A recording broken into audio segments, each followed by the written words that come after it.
أشهد أن لا إله إلا الله وحده لا شريك له وأشهد أن محمدا عبده ورسوله أما بعد فأعوذ بالله من الشيطان الرجيم بسم الله الرحمن الرحيم الحمد لله رب العالمين الرحمن الرحيم مالك يوم الدين إياك نعبد وإياك نستعين اهدنا الصراط المستقيم صراط الذين أنعمت عليهم غير المغضوب عليهم ولا الضالين.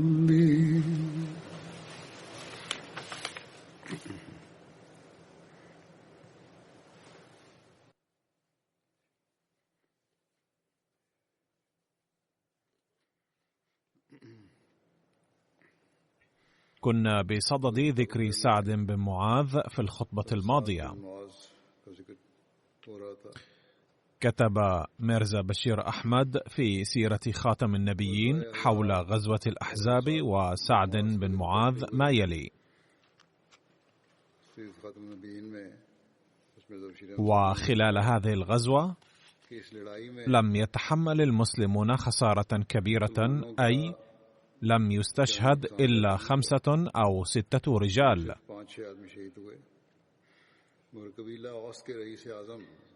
وأصيب سعد بن معاذ الزعيم الأكبر للأوس بجرح بالغ أفضى إلى موته،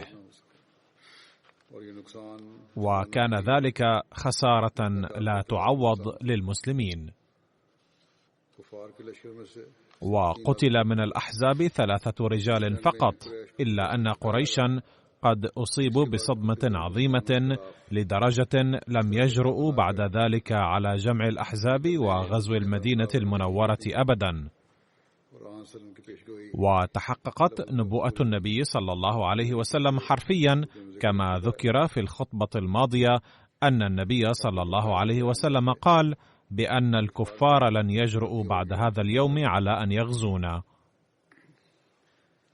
لقد أصيب سعد بن معاذ يوم الخندق بجرح في ذراعه واستشهد بسببه.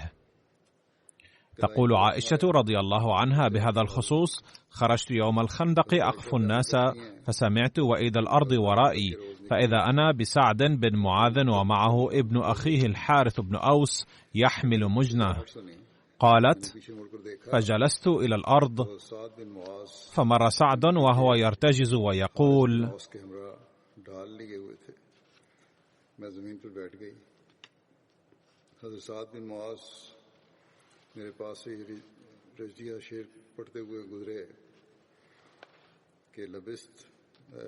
لبث قليلا يدرك الهيج حمل، ما أحسن الموت إذا حان الأجل. أي انتظر قليلا حتى يحضر حمل للحرب، وما أحسن الموت إن وقع عندما يكون الأجل قد حان فعلا. تقول عائشة: وعلى سعد بن معاذ درع من حديد قد خرجت منها أطرافه، أي كان عظيم الجثة ثقيلا ذا صدر عريض، لذلك كان جسمه يخرج من أطراف الدرع. تقول: كنت أتخوف على أطراف سعد الخارجة من الدرع أن تصاب، وكان سعد من أطول الناس وأعظمهم جثة. لقد رمى ابن عرقة سعد بن معاذ فأصابه بجرح، وابن عرقة هو حبان بن مناف، وكان من بني عامر بن لؤي، وعرقة اسم والده.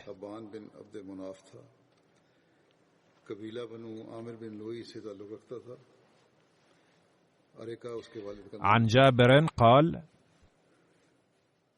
رمي سعد بن معاذ في أكحله،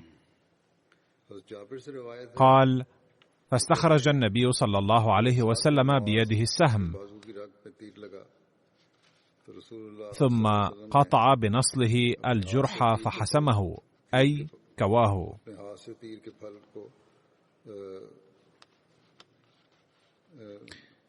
ثم ورمت فحسمه الثانية، أي قطع النبي صلى الله عليه وسلم الجرح بالسهم ثم كواه.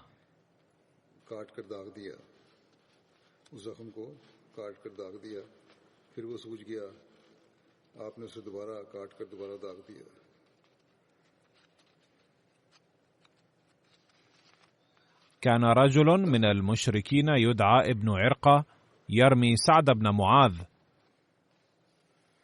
وعند رميه أحد السهام قال: خذها مني وأنا ابن العرقة، فأصابه في الأكحل في ذراعه، فدعا سعد بعد أن أصيب بجرح: اللهم لا تمتني حتى تقر عيني من بني قريظة. عن عائشة قالت: لقد أصيب سعد يوم الخندق ورماه رجل من قريش يقال له حبان بن العرقة، فرماه في الأكحل، فضرب عليه رسول الله صلى الله عليه وسلم خيمة في المسجد ليعوده من قريب. قالت عائشة: ثم إن جرحه تحجر للبرء، فدعا سعد فقال: اللهم إنك تعلم أنه لا قوم أحب إلي من أن أجاهدهم فيك من قوم كذبوا نبيك وأخرجوه. اللهم أرى أنك وضعت الحرب بيننا وبينهم. اللهم إن كنت أبقيت من حرب قريش شيئا فأبقني، أي إن كانت هناك حروب أخرى فأبقني حيا إلى ذلك الحين حتى أجاهد في سبيلك، وإن كنت قد وضعت الحرب بيننا وبينهم كما أرى فافتح عرقي هذا، فاجعل هذا الجرح ذريعة لشهادتي. تقول عائشة: فانفجرت في تلك الليلة وسال منها الدم، وفي المسجد خيمة من بني غفار، فلما سال الدم ووصل إليهم فزعوا، فقالوا: يا أهل الخيمة، ما هذا الذي يأتينا من قبلكم؟ فإذا سعد يغذو جرحه دما فمات منها. عن ابن عباس قال: لما نزف جرح سعد قام إليه رسول الله صلى الله عليه وسلم وعجل إليه فاعتنقه، والدم ينفح من وجه رسول الله صلى الله عليه وسلم ولحيته. لا يريد أحد أن يقي رسول الله صلى الله عليه وسلم الدم إلا ازداد منه رسول الله صلى الله عليه وسلم قربا حتى توفي سعد. وفي رواية أخرى: لما انفجر جرح سعد فبلغ ذلك النبي صلى الله عليه وسلم فأتاه فأخذ رأسه فوضعه في حجره وسجي بثوب أبيض، ثم دعا النبي صلى الله عليه وسلم: اللهم إن سعدا قد جاهد في سبيلك وصدق رسولك وقضى الذي عليه، فتقبل روحه بخير ما تقبلت به روحه. وكان بسعد في ذلك الوقت رمق الحياة، فسمع هذه الكلمات وهو على وشك الموت، ففتح عينيه ثم قال: السلام عليكم يا رسول الله، أما إني أشهد أنك رسول الله. فلما رأى أهل سعد أن رسول الله صلى الله عليه وسلم قد وضع رأسه في حجره ذعروا من ذلك،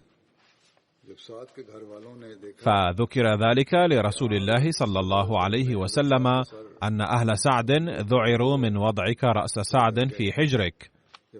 قال رسول الله صلى الله عليه وسلم: أستأذن الله من ملائكته عددكم في البيت ليشهدوا وفاة سعد. هذا ما دعا به رسول الله صلى الله عليه وسلم.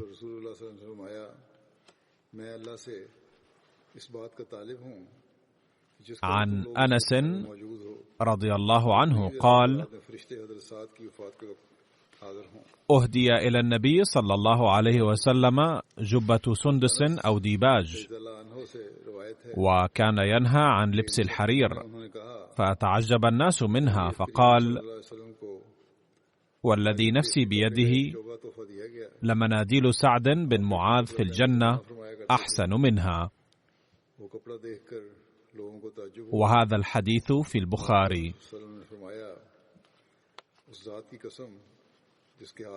لقد رأى الصحابة هذا الثوب في يد النبي صلى الله عليه وسلم، وظنوا أنه صلى الله عليه وسلم ربما سيستعمله، وعجبوا لأنه كان ينهى عن لبس الحرير.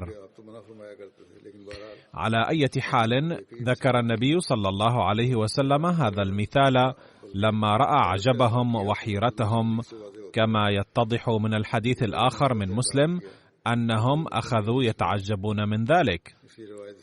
وكما ورد عن البراء قال: أهديت إلى رسول الله صلى الله عليه وسلم حلة حرير، فجعل صحابته يلمسونها ويتعجبون من لينها، فقال رسول الله صلى الله عليه وسلم: أتعجبون منها؟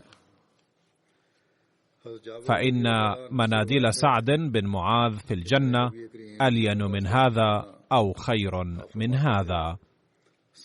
عن جابر رضي الله عنه: سمعت النبي صلى الله عليه وسلم يقول: اهتز العرش لموت سعد بن معاذ. هذه رواية البخاري. وورد في مسلم عن أنس بن مالك أن نبي الله صلى الله عليه وسلم قال: وجنازته موضوعة، يعني سعدا، اهتز لها عرش الرحمن.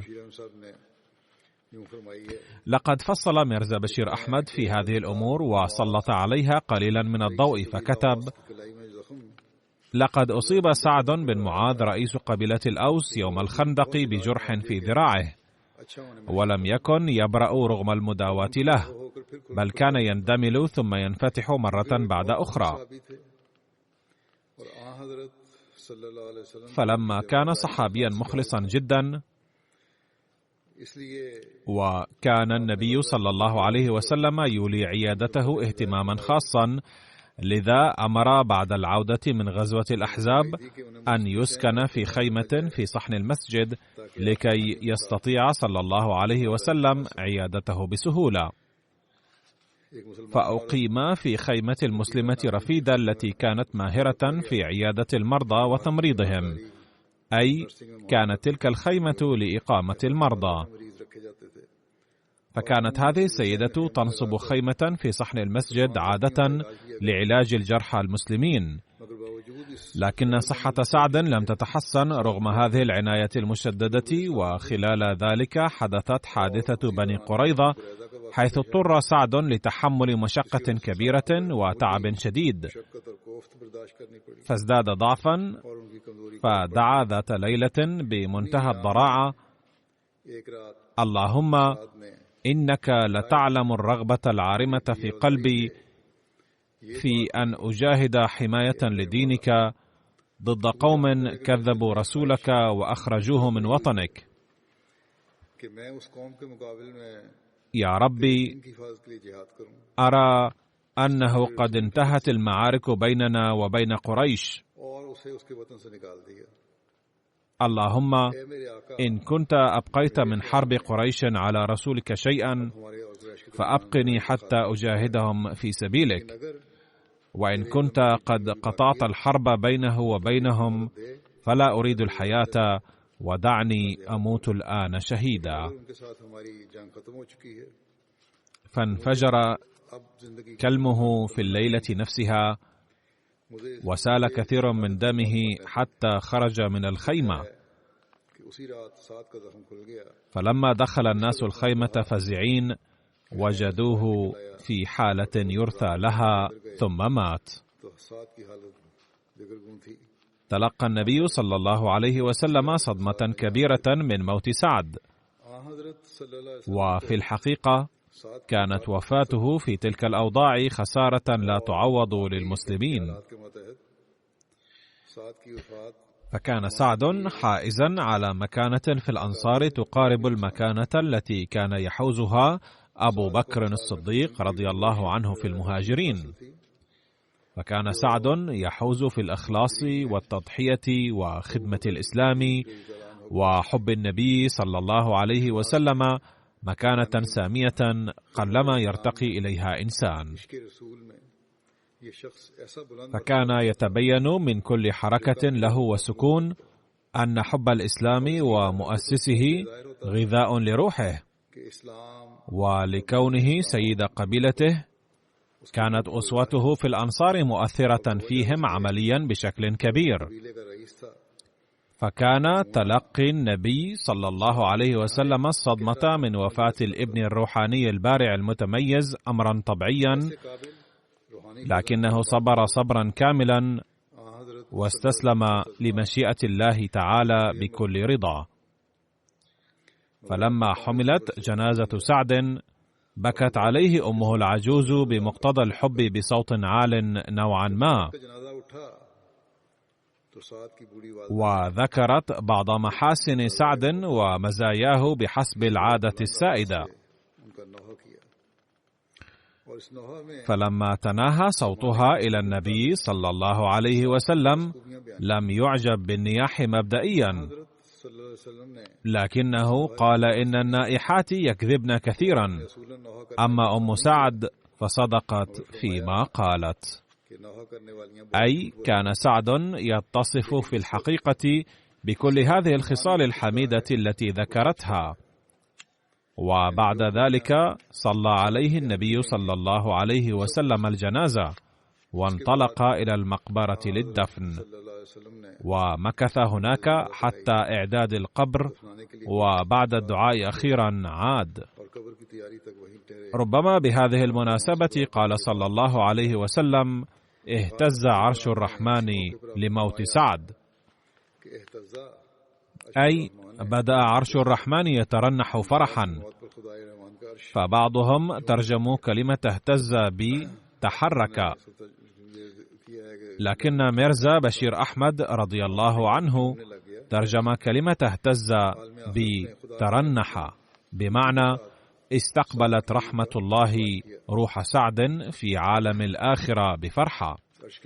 بعد مدة حين أهديت للنبي صلى الله عليه وسلم بعض الثياب من الحرير، عجب بعض الصحابة من حسنها ولينها واعتبروها شيئا غير عادي. فقال النبي صلى الله عليه وسلم: إنكم تعجبون من هذه، والله إن أردية سعد في الجنة أكثر منها نعومة وجمالا. وفي السابق ذكر في بعض الأحاديث من البخاري ومسلم مناديل، وترجمها حضرة ميرزا بشير أحمد هنا بأردية، فكلمة ثوب تشمل كليهما. كانت أم سعد تبكي وتقول: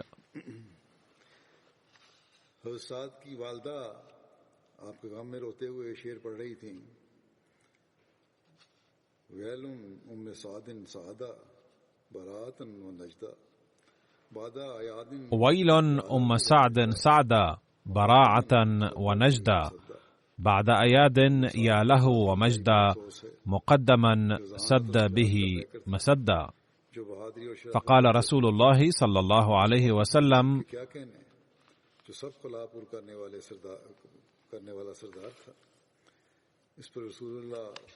كل النائحات يكذبن أن يبالغن إلا أم سعد، وقد ورد هذا في الطبقات الكبرى. كان سيدنا سعد رجلا جسيما جزلا، فلما حملت جنازته جعل المنافقون يقولون: لم نرى كاليوم رجلا أخف، وذلك لحكمه في بني قريظة، أي كانوا يريدون أن يصبغوا حكمه صبغة سلبية. فذكر ذلك للنبي صلى الله عليه وسلم فقال: والذي نفسي بيده لقد كانت الملائكة تحمل سريره.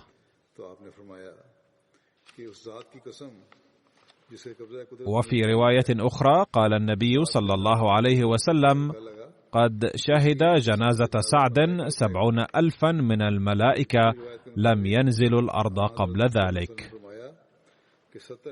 وعن عائشة رضي الله عنها أنها رأت النبي صلى الله عليه وسلم يتقدم جنازة سعد بن معاذ. ويقول أبو سعيد الخدري: كنت أنا ممن حفر له قبر سعد في جنة البقيع، وكان يفوح علينا المسك كلما حفرنا قبره من تراب حتى انتهينا إلى اللحد. فلما فرغنا من حفرته طلع رسول الله صلى الله عليه وسلم علينا، فوضعت جنازة سعد عند القبر وصلى عليه النبي صلى الله عليه وسلم. يقول الراوي: قد رأيت من الناس ما ملأ البقيع. عن عبد الرحمن بن جابر عن أبيه قال: لما أعد قبر سعد نزل فيه 4 نفر: الحارث بن أوس بن معاذ، وأسيد بن حضير، وأبو نائلة سلكان بن سلامة، وسلمة بن سلامة بن وقش، ورسول الله صلى الله عليه وسلم واقف على قدمي سعد. فلما وضع في قبره تغير وجه رسول الله صلى الله عليه وسلم، وسبح 3 فسبح المسلمون 3 حتى ارتج البقيع، ثم كبر رسول الله صلى الله عليه وسلم 3 وكبر أصحابه 3 حتى ارتج البقيع بتكبيره. فسئل رسول الله صلى الله عليه وسلم عن ذلك فقيل: يا رسول الله، رأينا بوجهك تغيرا وسبحت 3. قال: تضايق على صاحبكم قبره وضم ضمة لو نجا منها أحد لنجا سعد منها، ثم فرج الله عنه.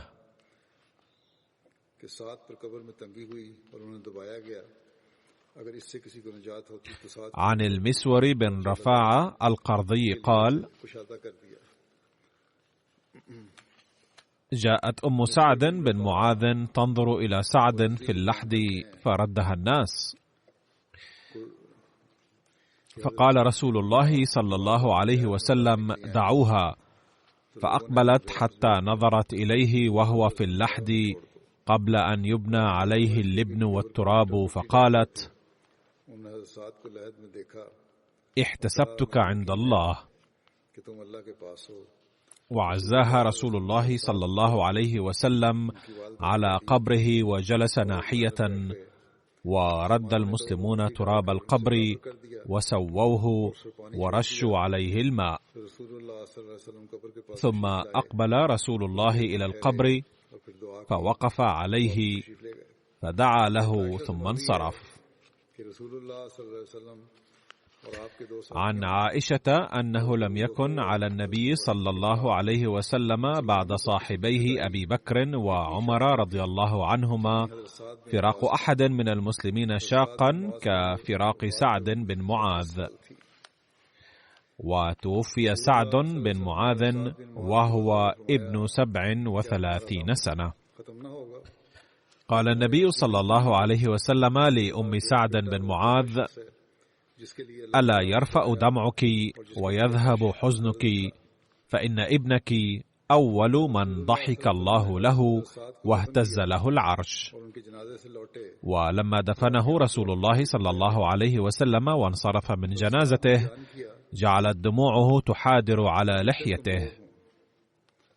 قال سعد بن معاذ رضي الله عنه في رواية: 3 أنا عما سواهن ضعيف، يعني إنني متمسك ب3 أشياء وأعمل بها دوما، وما هي؟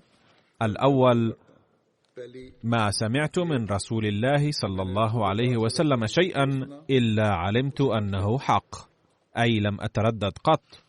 والثاني: ولا صليت صلاة فحدثت نفسي بغيرها حتى أنفتل عنها، أي كنت أصلي بتركيز شديد. والثالث: ولا تبعت جنازة فحدثت نفسي بغير ما إياه قائلة ومقول لها. هكذا كان يهتم بآخرته.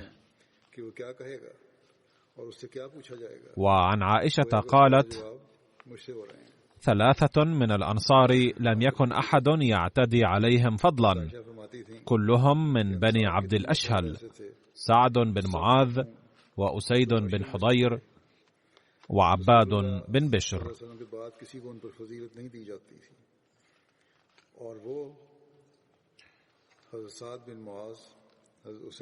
والصحابي التالي الذي أذكره هو سعد بن أبي وقاص رضي الله عنه، كان يكنى بأبي إسحاق، واسم أبيه مالك بن أهيب، وقيل مالك بن وهيب،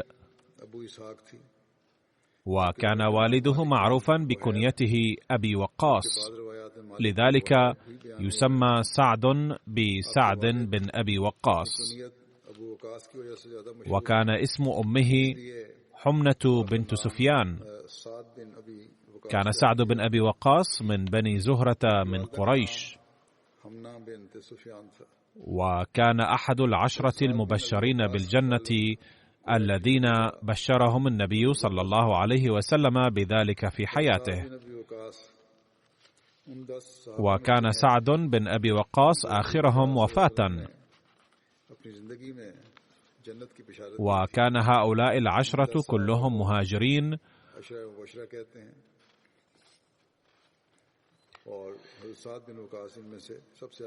وكان النبي صلى الله عليه وسلم راضيا عنهم عند وفاته.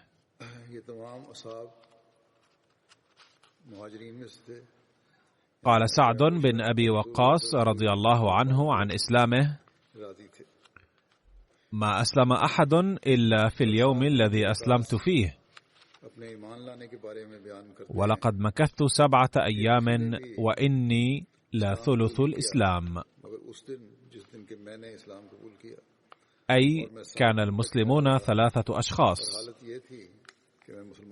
وقال أيضا: كنت أسلمت قبل أن تفرض الصلاة. وروت عنه ابنته عائشة أنه قال عن إسلامه: رأيت في المنام قبل أن أسلم كأني في ظلمة لا أبصر شيئا، إذ أضاء لي قمر فاتبعته، فكأني أنظر إلى من سبقني إلى ذلك القمر، فأنظر إلى زيد بن حارثة، وإلى علي بن أبي طالب، وإلى أبي بكر، وكأني أسألهم: متى انتهيتم إلى ها هنا؟ قالوا: الساعة. قال سعد: وبلغني أن رسول الله صلى الله عليه وسلم يدعو إلى الإسلام سرا، فلقيته في شعب أجياد.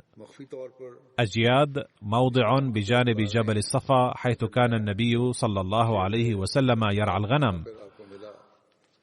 وقد صلى الله عليه وسلم العصر فأسلمت. وقالت ابنته عائشة بنت سعد: سمعت أبي يقول حين أسلمت كنت ابن 17 عاما، وفي بعض الروايات كان ابن 19. وقد آمن بتبليغ أبي بكر رضي الله عنه 5 ممن سبق إلى الإسلام كانوا من الصحابة الكبار وذوي مكانة عالية في الإسلام، وكان سعد ثالثهم، وهذا أخذته من سيرة خاتم النبيين. وكان شابا يافعا، أي كان عمره 19 عاما فقط. كان من بني زهرة، وكان جد شجاع، وعلى يده فتحت العراق في زمن عمر رضي الله عنه، وتوفي في عهد الأمير معاوية رضي الله عنه. وقد روى سعد بن أبي وقاص رضي الله عنه كثيرا من أحاديث النبي صلى الله عليه وسلم. قال ابنه مصعب بن سعد: حدثني أبي قال: حلفت أم سعد ألا تكلمه أبدا حتى يكفر بدينه ولا تأكل ولا تشرب.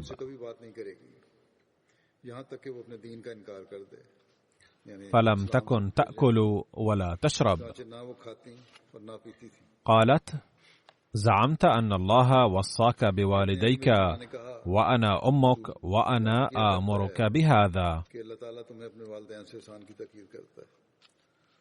أي تترك الإسلام وأطعني.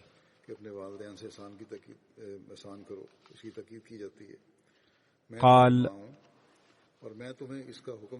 مكثت 3 حتى غشي عليها من الجهد، فقام ابن لها يقال له عمارة فسقاها، فجعلت تدعو على سعد. فأنزل الله عز وجل في القرآن هذه الآية: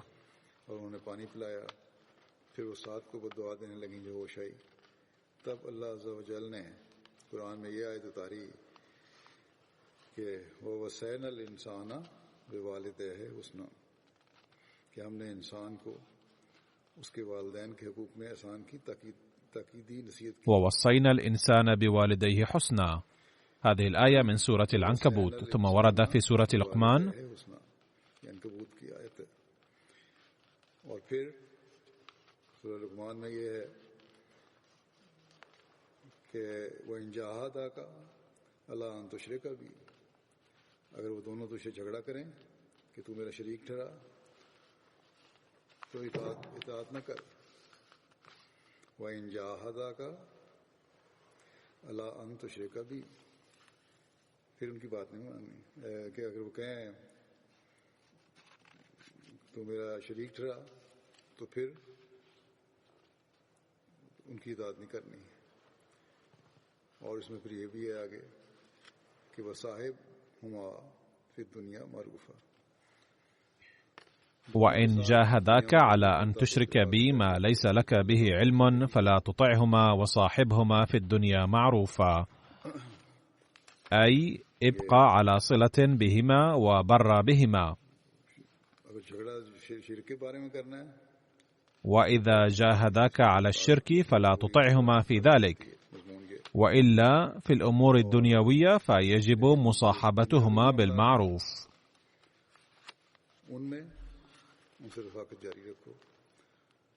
هذه الرواية لصحيح مسلم. ثم ورد في السيرة: وكنت رجلا برا بأمي،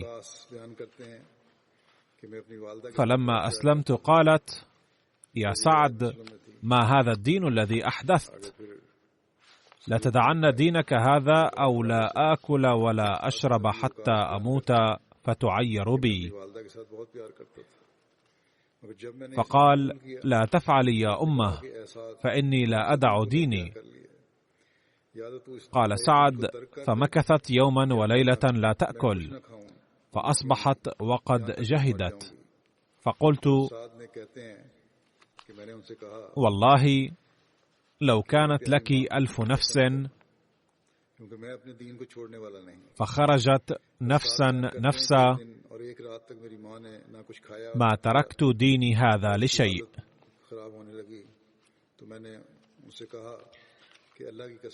فلما رأت ذلك أكلت وشربت، فأنزل الله هذه الآية: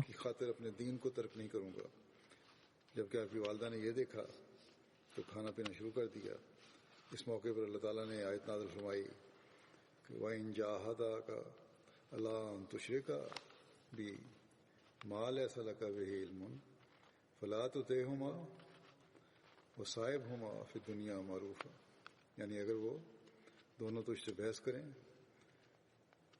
कि तू किसी को मेरा शरीक मुकर करे जिसका तुझको कोई इल्म नहीं, माल ऐसा लगा वही इल्म, कोई इल्म नहीं है, फला तो तय हुआ, तो इन दोनों की बात मत मानना। كان النبي صلى الله عليه وسلم يدعو سعدا رضي الله عنه خالا له. ذات مرة رآه النبي صلى الله عليه وسلم قادما فقال: هذا خالي هذا خالي، وإذا كان عند أحد خال مثل خالي فليأتي به. وقد بين الإمام الترمذي سبب ذلك أن أم رسول الله صلى الله عليه وسلم كانت من بني زهرة، الذين كان منهم أيضا سعد ابن أبي وقاص رضي الله عنه. وعن أبي هريرة أن رسول الله صلى الله عليه وسلم كان على جبل حراء فتحرك، فقال رسول الله صلى الله عليه وسلم: اسكن حراء، فما عليك إلا نبي أو صديق أو شهيد. وعليه النبي صلى الله عليه وسلم وأبو بكر وعمر وعثمان وعلي وطلحة بن عبيد الله والزبير بن العوام وسعد بن أبي وقاص رضي الله عنهم. هذه رواية مسلم. في أوائل أيام الإسلام كان المسلمون يصلون في السر، وبينما سعد بن أبي وقاص في نفر من أصحاب النبي صلى الله عليه وسلم في شعب من شعاب مكة، إذ ظهر عليهم نفر من المشركين وهم يصلون، فناكروهم وعابوا عليهم ما يصنعون حتى قاتلوهم فاقتتلوا. فضرب سعد ابن أبي وقاص يومئذ رجلا من المشركين بلحي جمل فشجه، فكان أول دم أريق في الإسلام.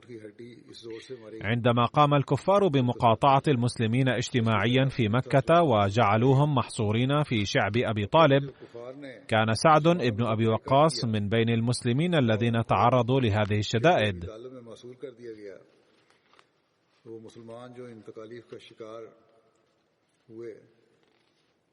وقد كتب حضرة صاحب زادة ميرزا بشير أحمد في كتابه سيرة خاتم النبيين بهذا الشأن ما يلي: تقشعر الأبدان بقراءة ذكر ما عاناه هؤلاء المحاصرون من المصائب والكروب في تلك الأيام. قال الصحابة إنهم كانوا يعيشون أحيانا على أكل أوراق الشجر كحيوانات الغاب.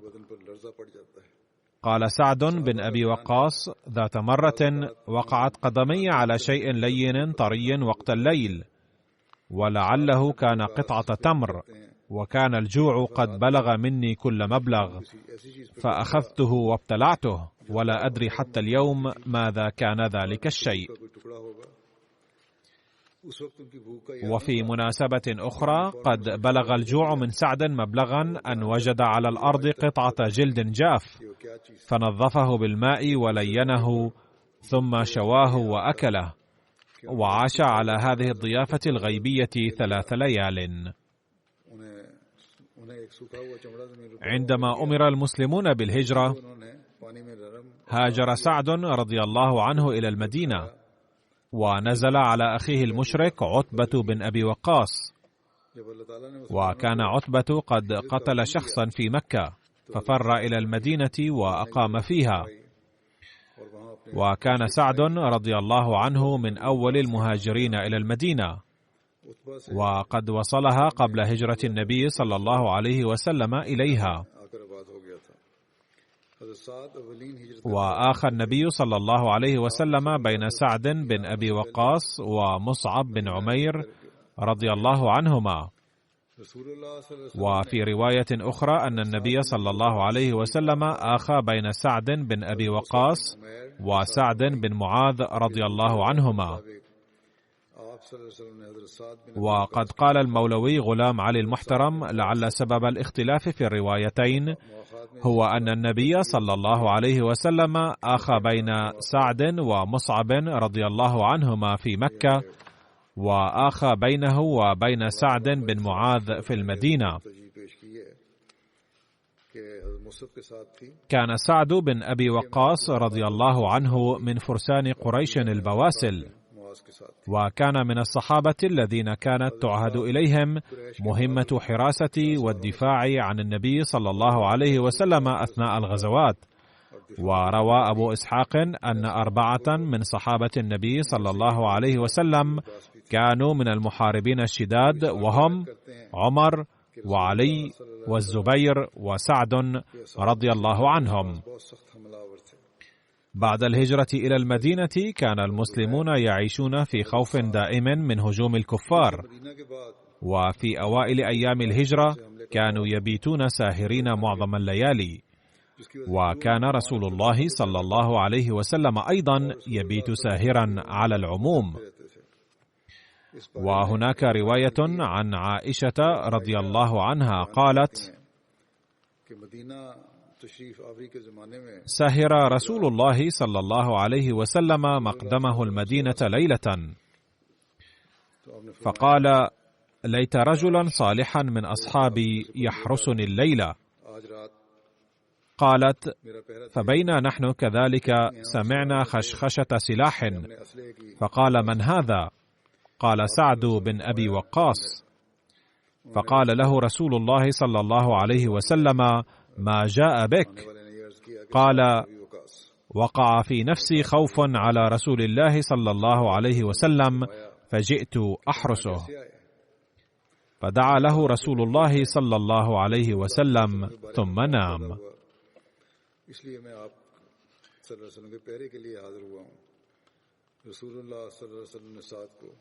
هذه القصة قد وردت في البخاري ومسلم أيضا، ولكن ليس فيهما تفصيل ما دعا به الرسول صلى الله عليه وسلم لسعد، غير أنه ورد في مناقب سعد للترمذي أن قيس بن سعد روى أن أبي قال: إن النبي صلى الله عليه وسلم دعا له: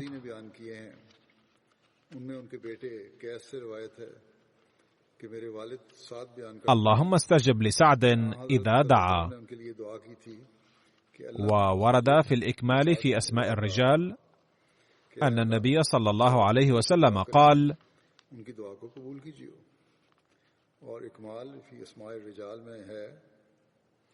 اللهم سدد سهمه وأجب دعوته.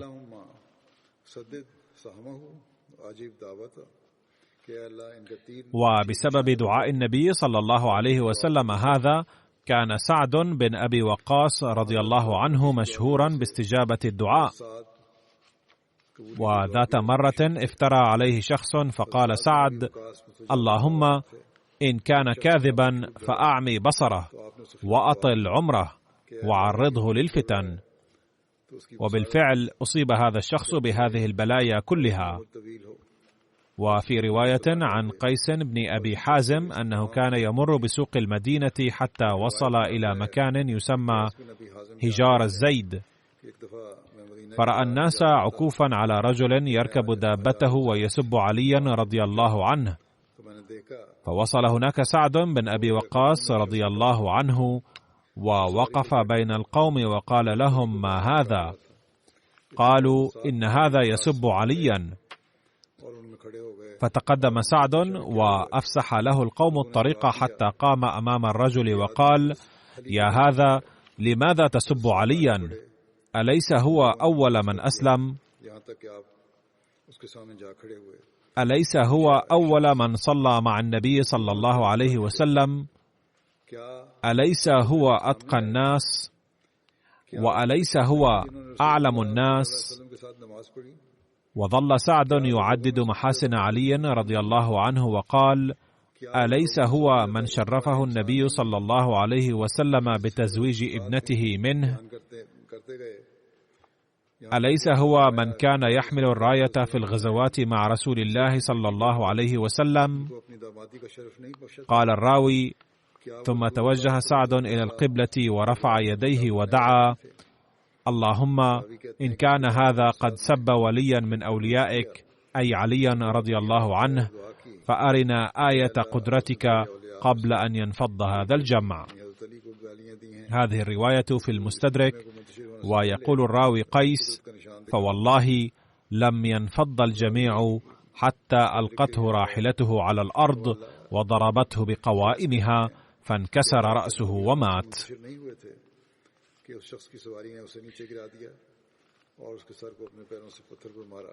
حرس سعد رضي الله عنه النبي صلى الله عليه وسلم ليلا فور هجرته إلى المدينة.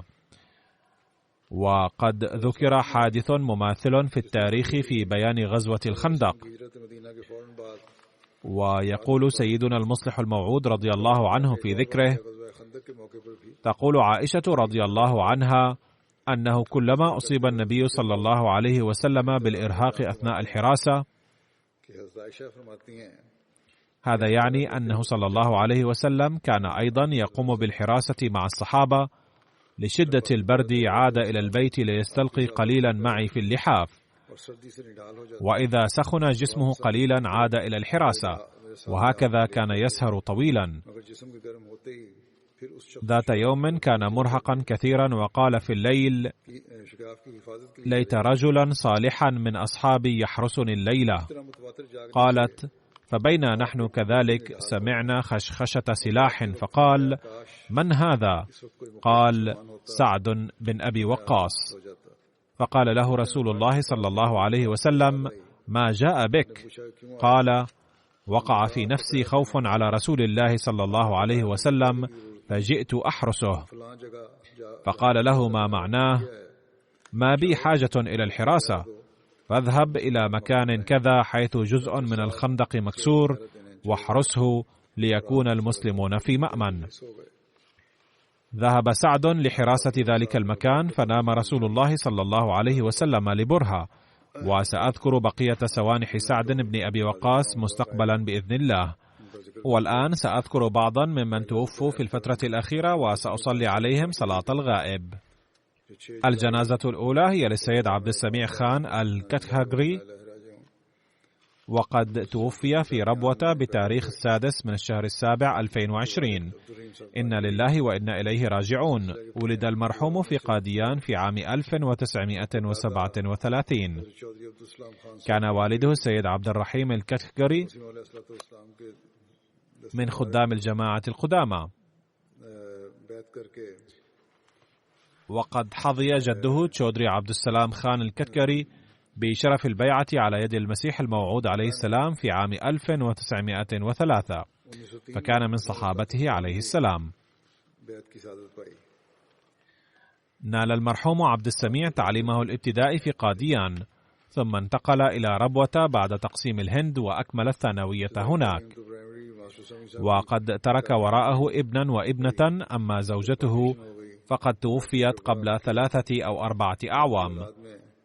نال شهادة البكالوريوس في العلوم في عام 1960، وبدأ التدريس في مدرسة تعليم الإسلام مؤقتا، ثم نال شهادة التدريس في عام 1962 وأصبح أستاذا رسميا، ثم نال شهادة الماجستير في عام 1969 من جامعة البنجاب بلاهور، وشغل منصب كبار المعلمين، ثم عين مديرا للمدرسة الثانوية تعليم الإسلام في عام 1972. في عام 1970 تم تأميم المدرسة، فأرسلته الدوائر الحكومية إلى مدرسة أخرى خارج ربوة، فاستمر يدرس في مدارس مختلفة. خدم من عام 2005 إلى 2009 بصفة زعيم مجلس أنصار الله، ومن عام 2013 إلى عام 2016 كرئيس الجماعة في حارة دار الرحمة الشرقية في ربوة. كان من أساتذتي أيضا في المدرسة، كان أسلوب تدريسه جميلا جدا، كان اللين ظاهرا في وجهه دوما. كان يشرح المسائل بأسلوب جيد. غفر الله له ورفع درجاته ووفق أولاده أيضا ليكونوا مرتبطين بالجماعة والخلافة دوما. الجنازة الثانية هي للسيد مجيب الله صادق الذي توفي في 28 من الشهر الخامس 2020 عن عمر يناهز 83 عاما. إنا لله وإنا إليه راجعون. كان ابنا للسيد سيد صادق علي والسيدة سلمى بيغم بنت السيد سيد محبوب عالم البهاري. ولد في قرية قاديان المقدسة وشب وترعرع في أجوائها الطيبة. بايع والده المحترم سيد صادق علي السهارنبوري على يد الخليفة الأول رضي الله عنه. تلقى جده من الأم السيد محبوب عالم الرصاص من أحد الأعداء في قاديان بتاريخ 19 من الشهر التاسع 1947، أي في أيام تقسيم الهند، ونال مرتبة الشهادة. كان أخو جده من الأم السيد محمود عالم محاسبا في مؤسسة صدر أنجمن أحمدية، وكان له شرف أن وصل إلى قاديان مشيا على الأقدام وبايع.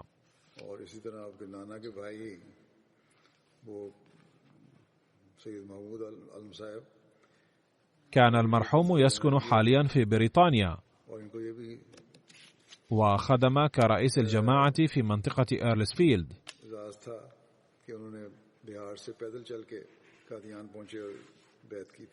بعد التقاعد بدأ بالخدمة تطوعا في مكتب أمير الجماعة في بريطانيا، وظل يخدم إلى 16 عاما. كان يعمل بجدية وجهد، كان وجهه متسما باللين وطبعه بالمزاح دائما. كان يعمل بانتباه شديد، ما كان يشكل أي عبء على أحد ولا يزعج أحدا،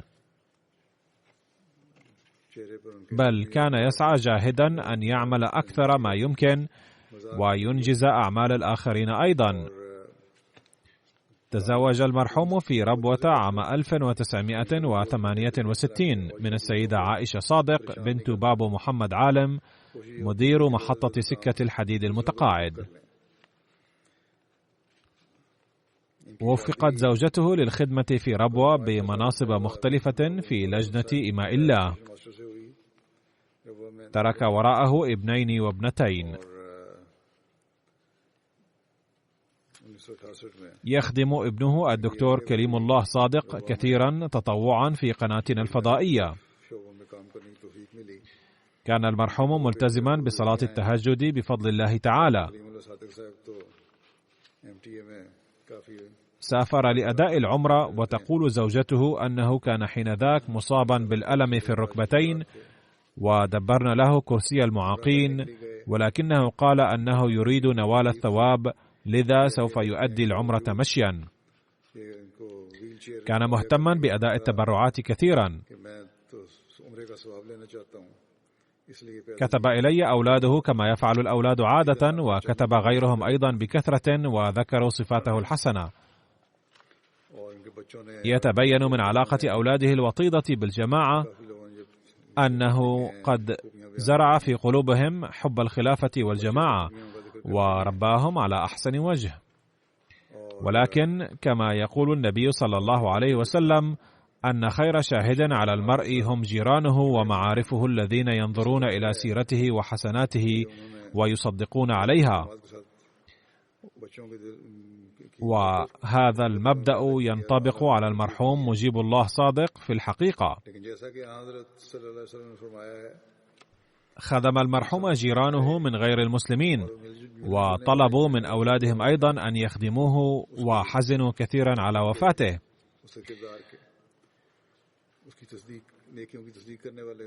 وقد ذكر كل واحد من زملائه العاملين معه في المكتب دماثة أخلاقه وجهده وجديته في العمل بوجه خاص. كان يعمل في المكتب وفي الوقت نفسه يخدم الناس أيضا. إذ كان يصنع الشاي لهم ويسقيهم. عندما انتقلت إلى إسلام آباد في العام الماضي، جاء مرة للقائي وكان قلقا على عدم تمكنه من أداء صلاة الجمعة ورائي كل أسبوع، فطمأنته وقلت أنني سأؤم صلاة الجمعة في معظم الأحيان في مسجد بيت الفتوح بإذن الله، وإذا استطعت أن تحضر إسلام آباد فلك ذلك. فحين سمع ذلك سادت البشاشة وجهه. بعد هجرة الخليفة الرابع رحمه الله إلى لندن، اشترى المرحوم بيتا قرب مسجد الفضل ليكون أولاده قريبا من المسجد. كان يذهب للعمل لساعة أو ساعتين كل يوم ليبقى الأولاد مرتبطين بالمسجد. أما الآن فكان قلقا بشأن عدم تمكنه من أداء صلاة الجمعة وراء الخليفة بسبب بعد المسافة. كان إنسانا مخلصا وصالحا جدا، وقد قضى حياته بإخلاص شديد، وسعى جاهدا ليزرع هذا الإخلاص في قلوب أولاده أيضا. غفر الله له ورحمه ورفع درجاته، ووفق أولاده للارتباط بالخلافة بالجماعة كما كان يتمنى، بل أكثر من ذلك، وأكرم أرملته بحمايته ووهبها السكينة. الجنازة الثالثة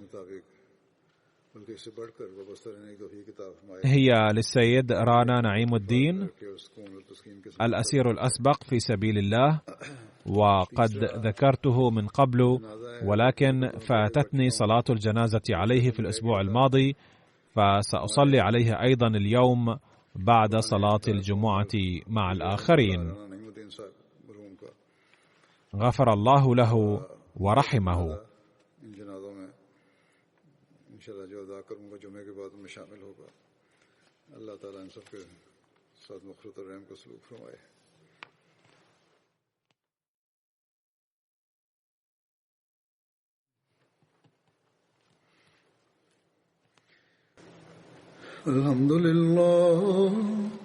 الحمد لله نحمده ونستعينه ونستغفره ونؤمن به ونتوكل عليه ونعوذ بالله من شرور أنفسنا ومن سيئات أعمالنا.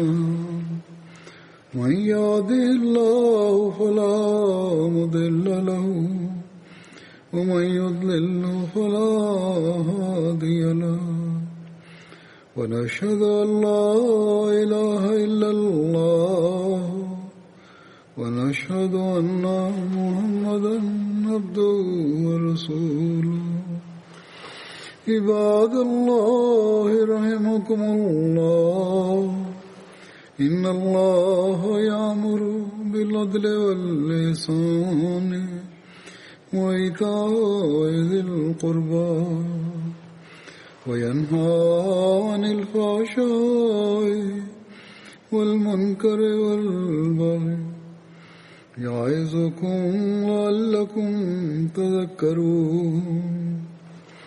اذكروا الله يذكركم وادعوه يستجب لكم ولذكر الله أكبر.